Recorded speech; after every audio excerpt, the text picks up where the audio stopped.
India गठबंधन की आज की बैठक में राहुल गांधी ने इंडिया के उन लोगों को, कांग्रेस के उन सहयोगियों को खुल करके लताड़ लगाई और 1 2 3 मिनट तक नहीं बल्कि 15 मिनट तक। जी हां, आज राहुल गांधी 15 मिनट तक इंडिया गठबंधन की बैठक में बोलते रहे। इस दौरान उन्होंने जो बातें कही वो बातें जाननी आपके लिए बेहद जरूरी है। और सबसे ज्यादा मजेदार बात तो ये कि उन्होंने खुल करके इंडिया गठबंधन के तमाम साथियों से कहा कि देखिए, मोदी को हराना, भाजपा को हराना कोई बड़ा मुश्किल काम नहीं है। 2024 के चुनाव में भी हम करीब करीब वहां तक पहुंच गए थे, लेकिन फिर कुछ गलतियां अपनों से हुई और अपनों की गलतियों पर पर्दा नहीं डाला करते। राहुल गांधी ने खुलकर उन अपनों की गलतियां गिनाई और बताया कि आखिरकार आज की तारीख में अगर एक बार फिर मोदी प्रधानमंत्री की कुर्सी पर बैठे हुए हैं तो उसके लिए जिम्मेदार इसी कमरे में बैठे कुछ लोग हैं। और राहुल गांधी ने बातें इशारों इशारों में नहीं की, बल्कि कई मुद्दों का जिक्र किया और कई मुद्दों पर अलायंस के साथियों से ना सिर्फ नाराजगी जताई बल्कि चेतावनी भी दी कि अभी भी वक्त है, संभल जाओ। सारी बातें जरा विस्तार से करेंगे। नमस्कार, मैं स्वप्निल और आप मुद्दा देख रहे हैं। दोस्तों, आगे बढ़ें उससे पहले वही छोटी सी अपील। मुद्दा इन दिनों एक गंभीर आर्थिक संकट से जूझ रहा है। एक तरफ जहां हमारे मेन बैंक अकाउंट्स बीते लंबे समय से फ्रीज चल रहे हैं, तो वहीं दूसरी तरफ हमारे 2.5 साल पुराने चैनल को हमसे लंबे समय तक छीन कर रखा गया था। ऐसे में डे टू डे ऑपरेशंस में मुद्दा को काफी मुश्किलों का सामना करना पड़ता है। लिहाजा आपसे गुजारिश है, यदि आप चाहें तो स्क्रीन पर दिख रहे क्यूआर कोड या फिर के नीचे दिख रहे यूपीआई नंबर्स के जरिए मुद्दा की छोटी छोटी मदद जरूर कीजिएगा। फिलवक्त हमें आपकी मदद की काफी अधिक आवश्यकता है। अब आगे बढ़ते हैं और जरा सबसे पहले कल्पना कीजिए उस वक्त की। इंडिया गठबंधन की बैठक चल रही है और उसी समय सबके मोबाइल फोन्स पर मैसेजेस का सिलसिला शुरू हो जाता है। कल्पना कीजिए उस वक्त की जब हर जगह से खबर आने लगती है कि उसी कमरे में बैठी हुई एक पार्टी की सर्वे सर्वा उनको एक बड़ा झटका लग गया है। आप समझ गए होंगे, जिक्र हम तृणमूल कांग्रेस का कर रहे हैं, जिनके 20 सांसदों ने, विधायक पहले बागी हो चुके हैं, 20 सांसदों ने आज बगावत कर दी। और यह वही वक्त था जिसके तकरीबन इस खबर के आने के, भूपेंद्र यादव के घर बैठक की खबर के आने के तकरीबन 5-6 मिनट के बाद राहुल गांधी का बोलने का क्रम आया और फिर राहुल गांधी ने बोलना शुरू किया। राहुल गांधी ने सिलसिलेवार तरीके से हर बात आज रखी और दिल से अपनी बातें कही। उन्होंने कहा कि मोदी जी को हराना बहुत मुश्किल नहीं है। इस कमरे में बैठे हुए कई लोगों को लगता है कि मोदी को हराना बड़ा मुश्किल है, लेकिन ऐसा है नहीं। वो एक बबल की तरह हैं, उन्हें हराया जा सकता है। आज की तारीख में मोदी को हराना है या फिर कि खुद जीतना, सवाल ये नहीं है। राहुल ने कहा कि सवाल इस देश का है, सवाल इस देश के भविष्य का है और सवाल इस देश के संविधान को बचाने का है, लोकतंत्र को बचाने का है। लेकिन यहां बैठे हम में से कई लोग उस बात को समझते नहीं।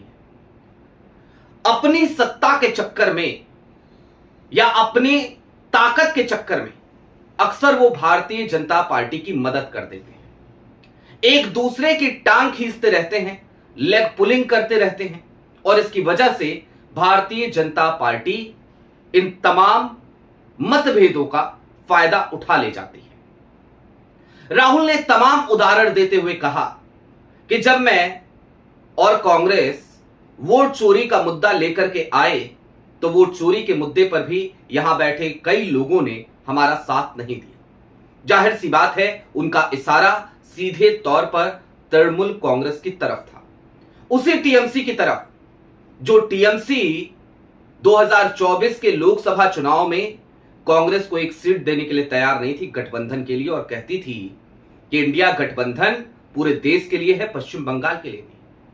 यह इशारा उसी टीएमसी के लिए था जिसने वर्तमान विधानसभा चुनावों में भी कांग्रेस को दरकिनार कर दिया, राहुल गांधी के हेलीपैड को उखाड़ा गया।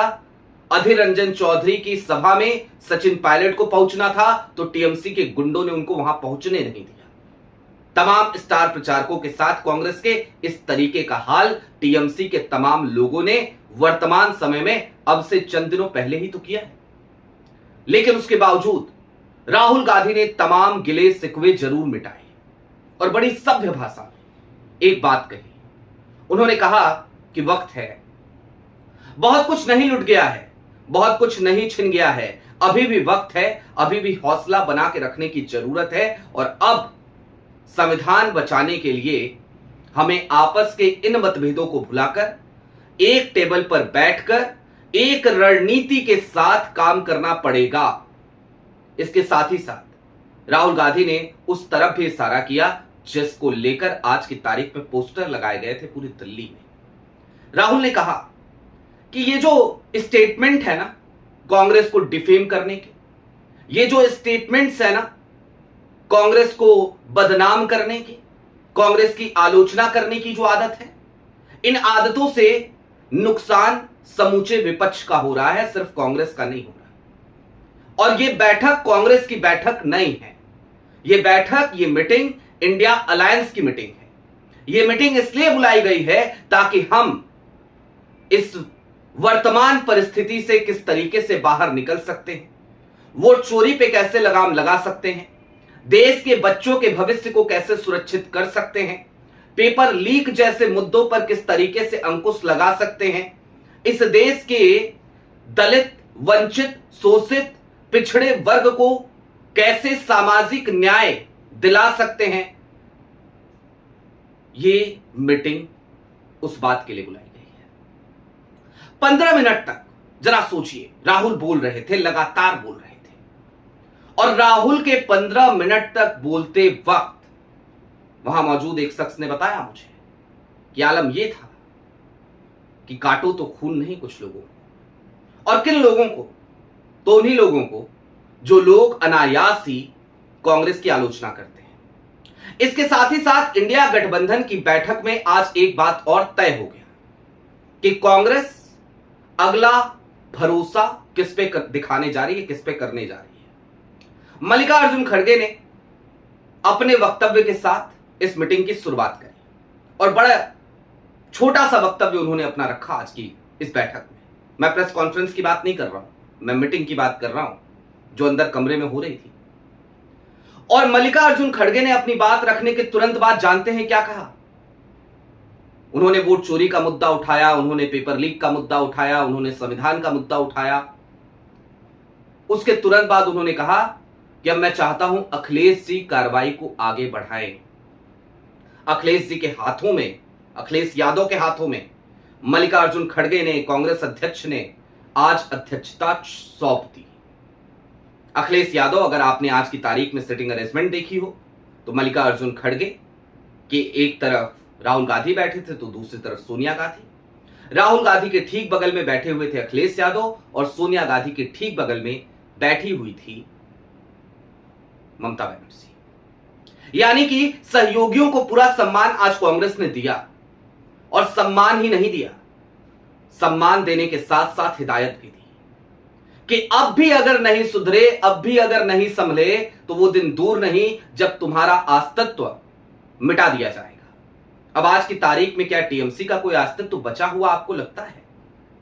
जाहिर सी बात है टीएमसी तो रहेगी, लेकिन क्या ममता बनर्जी वाली टीएमसी रहेगी, या फिर कि अब ये टीएमसी कोकिला घोष की टीएमसी है, या ये टीएमसी ऋतवत बनर्जी की टीएमसी है?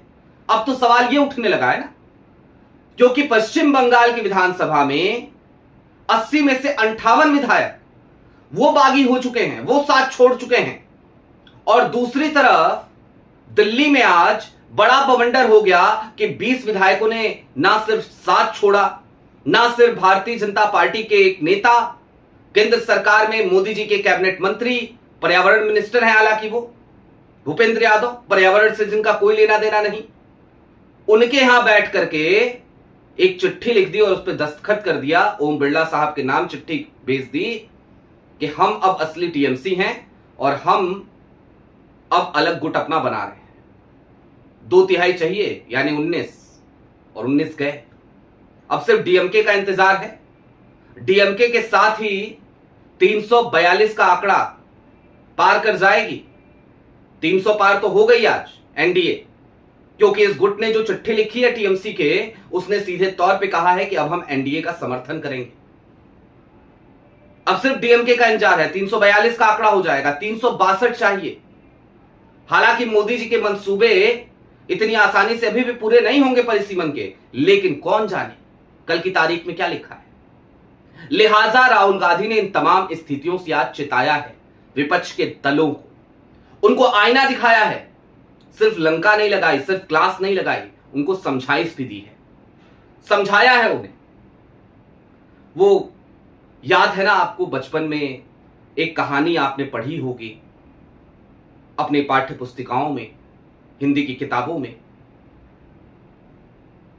एक लकड़ी को तोड़, बहुत आसानी से टूट जाती है, लेकिन लकड़ी का गट्ठर हो तो उसे तोड़ना मुश्किल हो जाता है। और आज की तारीख में समूचे विपक्ष को एक साथ आकर उन लकड़ियों के टहनियों के गट्ठर बनने की ही जरूरत आन पड़ी है, क्योंकि दूसरी तरफ सामने जो पावर खड़ी है, सामने जो शक्ति खड़ी है, वो शक्ति लोकतांत्रिक तरीकों में भरोसा नहीं रखती। वो शक्ति एन केन प्रकारेण सिर्फ सत्ता चाहती है। अगर ऐसा नहीं होता तो जरा सोचिए, झारखंड में जहां पर नंबर पूरे नहीं है उसके बावजूद वो कैंडिडेट उतार रही है। मध्य प्रदेश में नंबर पूरे नहीं है फिर भी कैंडिडेट उतारे जा रहे हैं। हरियाणा में यही किया गया था कर्मवीर बौद्ध के सामने बीते राज्यसभा चुनाव में। तो वो ताकत आपके सामने है, जिसके पास ज्ञानेश कुमार भी हैं, जिसके पास ईडी, सीबीआई, इनकम टैक्स जैसी एजेंसियां भी हैं, जिसके पास दिल्ली पुलिस भी है, जिसके पास सीआरपीएफ भी है, जो पश्चिम बंगाल में चुनाव हुआ तो भेज दी गई कि जाओ भैया चुनाव कराओ। इस तरीके की शक्ति से अगर लड़ना है तो एकत्रित होना पड़ेगा, एक साथ होना पड़ेगा।